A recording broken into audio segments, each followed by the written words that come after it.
What's up, everybody? It's Zealand. In this video, I'm gonna have a conversation with my boy Thomas. My boy Zealand.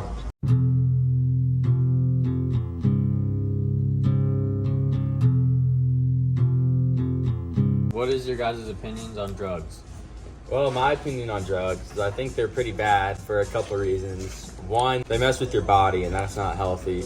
Two, they're super easy to get addicted to and start idolizing. And I'm personally am religious, so I try to make sure that the only thing that I idolize is God and not necessarily other things.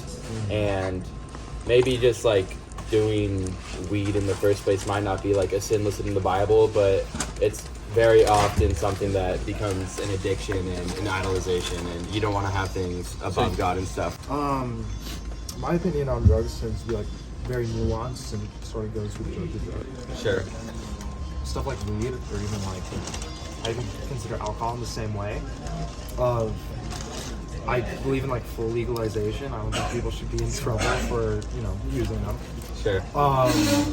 And honestly, with weed especially, it's non-addictive, but you can definitely build a reliance on it. Yeah. It's not a good thing. Yeah. But with other drugs like heroin, meth, like that, try not to touch them. But we have to understand that within super up communities, right? Messed up communities. Those drugs are more common not only because like the government putting them in those communities on purpose. Oh yeah. But those communities don't have a lot of other shit to do, and it's just more commonplace. Yeah. Stuff like that. drugs and stuff that's like so hyped up and people find so much importance in them. It's definitely easy for like people in higher power to take advantage of people with them just because they're so addictive. And I think it's even bigger than just illegal versus legal. I think there's just with my religious views, there's more of like a moral standpoint. I have another question to elaborate. Are you ever going to drink after you're 21? I don't think so. Just because I don't need to. I have other stuff that can make me happy. God gives me plenty of gifts too. Like I can mountain bike, I can go out in nature. I can do plenty of stuff instead of alcohol that can make me just as happy. What are your thoughts? I don't like drinking. I obviously respect anyone who doesn't want to do drugs. Anything like that. Peer pressure's whack. Okay. That's my take. On the legalization stuff, I'm on the side of like fully legalizing every drug. Oh yeah? It's a big thing. And then if somebody ends up getting addicted to one of those very bad drugs, if the government made them legal, are they also held responsible for taking care of them if they're like messed up from those drugs? Yeah, so like the argument is like, instead of, there's always going to be addicts, right? So instead of throwing these addicts in prison, you treat it like what it is. It's like an illness or a mental illness. Yeah. You treat it like a mental illness, not like a crime. Yeah. Not legalization. You're not going to be able to go to like 7-Eleven and grab meth. Right. But like decriminalization, so you're not going to get thrown in jail. I see what you mean. Like what they do with mushrooms? Yeah. And like Portland, Oregon already does this. Canada already does this. Where they'll have centers for the people to use the drugs in safe places, so that if they have something that's like laced or something, they have medical teams on the spot, prevents overdoses and stuff like that. One thing is, I think it's important to address the root cause of stuff, like what you were saying about how they have treatment places for addicts like it's a mental illness, because there's a reason that people like started doing drugs in the first place. Obviously there was something not great going on in their life or something like that, where they were struggling with depression or something. It's just one of those coping mechanisms. So I think it's important to address the root cause of things so that you don't want to do that stuff in the first place. I 100% agree, but also like especially like stuff like psychedelics or weed, there's a lot more than just like it's a vice. For me, like if I ever like smoke weed, it's more of like a healing thing. It helps me center myself in a different way than I can normally. I've just become like a lot more confident, creative. Sure. But again, it's that thing of like not building a reliance on it mentally and stuff like that. It's super important. Yeah. It's I see where it could be important, but also there's risk involved. And I guess for me, when I look for that, the healing as you described it, I just pray about it, then it fixes it. You know.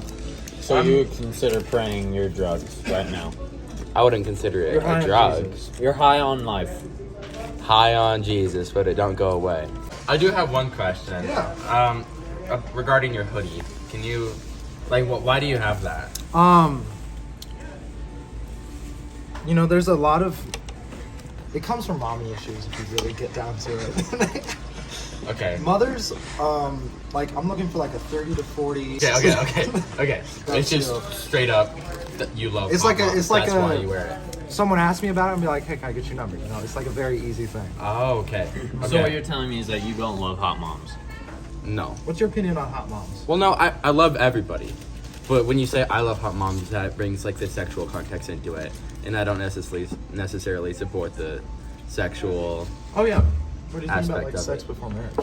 I think it's dumb. Really? I mean, one, I go off of what the Bible says, and a lot of when I say that, a lot of people will think that like I hate people that don't follow the Bible, or like I hate gay people or whatever. But I still love everybody, you know, because there's that one aspect of the oh, my bracelet just broke. That sucks. Oh, He's damning you.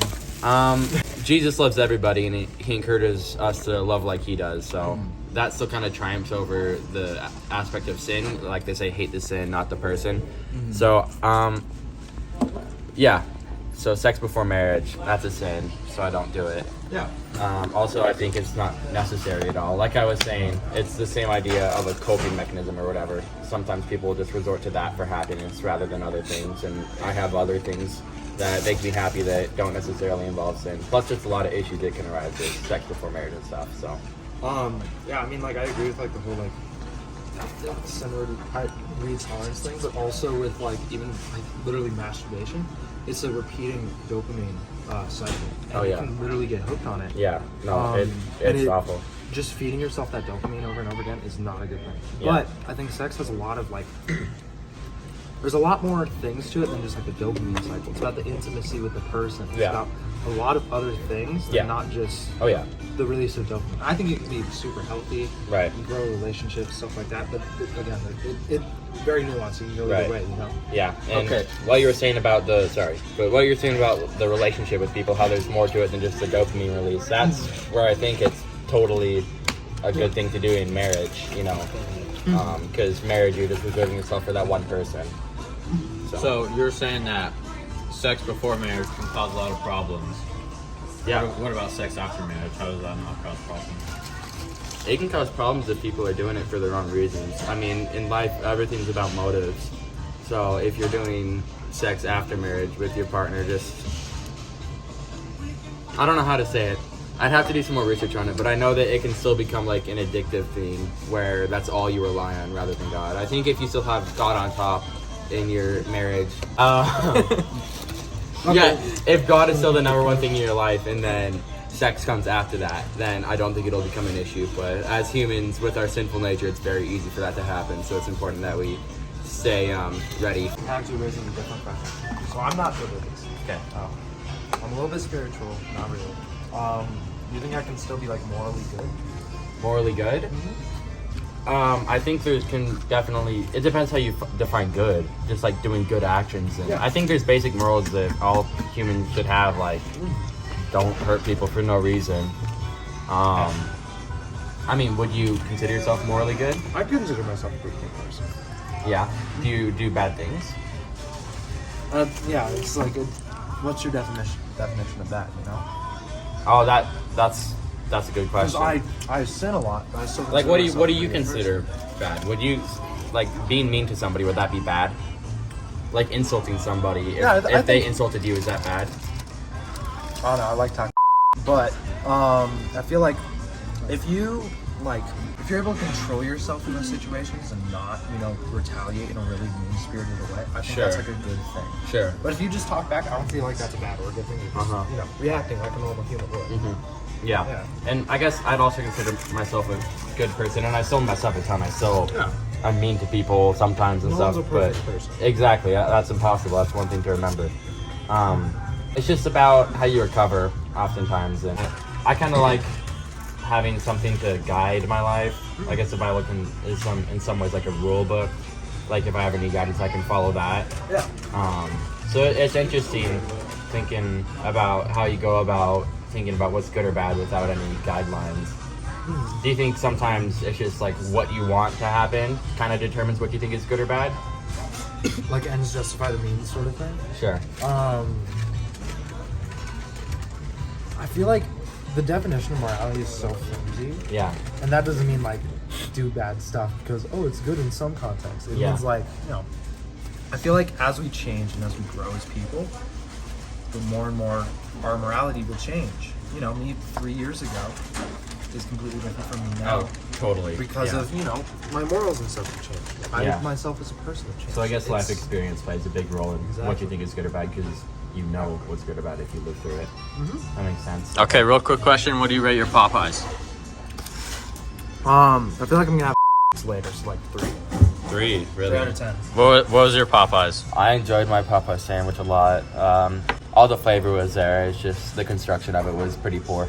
Like, yeah, I feel like, you know, the more we live our lives, the more we grow. Yeah. For sure. You know, obviously people do go like down bad spirals, but I feel like as a whole, I've become a better person. I'm sure you feel that same way. Oh yeah. Even if you took a different path to it. Yeah. So, how would you justify somebody that many people could agree is bad, saying that what they're doing is good just because they feel like it's good?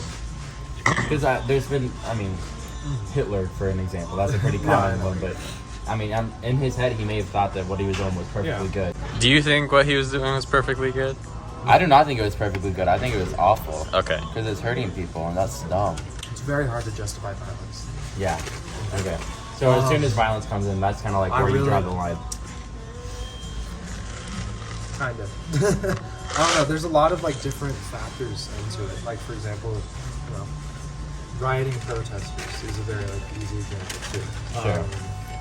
Are you talking violent? I'm protest? talking violent protests. Okay. Yeah. So there's a good quote in this: "Violence is the voice of the unheard." Okay. And you know, there's oftentimes other factors than just, oh, I want to go mess some stuff up. Yeah. There's like points to it. Yeah. And when you feel unheard for so long, it's hard not to be, you know, angry. I'm not saying like your automatic response should always be violence, but there's only so far that people can go before, you know, violence is, you know, Yeah. to a certain point. Yeah. justified. I mean, human nature kind of takes over at that point. Exactly. I guess in some ways it could be considered like self-defense in a way, like survival of the fittest. When somebody's so unheard and oppressed and stuff, and they kind of take a stand on it. But I don't know. I still, again, it comes down to addressing the root cause so that people aren't oppressed or treated poorly in the first place. So you know, equality, and that's where I think Yeah. God comes in. You know, it's just I don't know. I feel like God's the solution for everything in a way. I feel like equality is a very good solution as well.